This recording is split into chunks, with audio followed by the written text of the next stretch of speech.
Okay, what is going on, guys? It's your boy Ben here, coming at you guys with another little video. I'm going to be doing a little how-to today. I just got my keyboard, it's a Razer Black Widow 2014 edition, and they said they cleaned out the outside. The outside looks pretty cool, good, but I'm going to clean out the inside because I can see some dirt and stuff in there. So I thought I'd bring you guys along. I'm going to be learning this along with you guys. I watched a tutorial before I did this, and also, I don't have a keycap remover, but the person said you just have to pull. You can pull them up, but you just have to be gentle. So I'm making sure to be gentle with these. But you don't have to organize them because we're gonna wash the keycaps too. But just get a picture of the keyboard on Google, or you can even plug it into your computer. And when Razer Synapse recognizes it, it usually pulls up a picture of the keyboard like this, and you can magnify where the keys go, and you can put it back together like that. I'm just going to use a picture off of Google or Razer Zone. So yeah, just start pulling up the keys gently and just put them in a big bucket or container to be washed. It's a lot easier than I thought it would be too. And this one has the Razer Kale Green switches. I think they call it Kale Green switches, or they just call it Razer switches. Yeah, I think they just call it Razer switches. This isn't the Chroma edition. I was thinking about getting the Chroma edition, but this one, including shipping, I got it for 45 bucks, which is pretty cheap. But the Chroma was 50, so I decided, well, it's almost the same price, but if I get this one, then I'm $5 closer to getting a capture card to make some console gameplay for you guys. So I decided to get this one instead of the Chroma. And after I get a capture card, I think I'm going to be getting a one of Razer's mice too.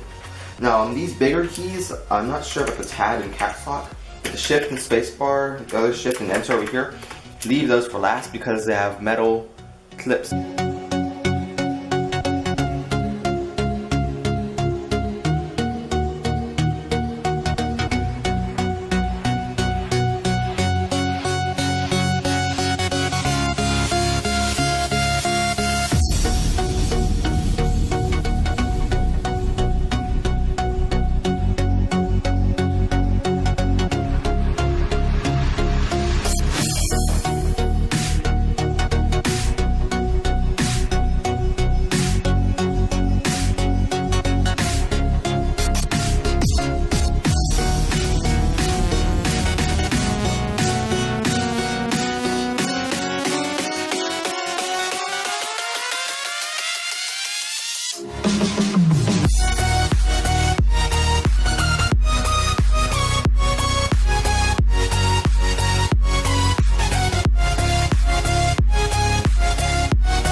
If I was a question, would you be my answer? If I was the music, would you be the dancer? If I was the student, would you be the teacher? If I was the sinner, would you be the preacher? Would you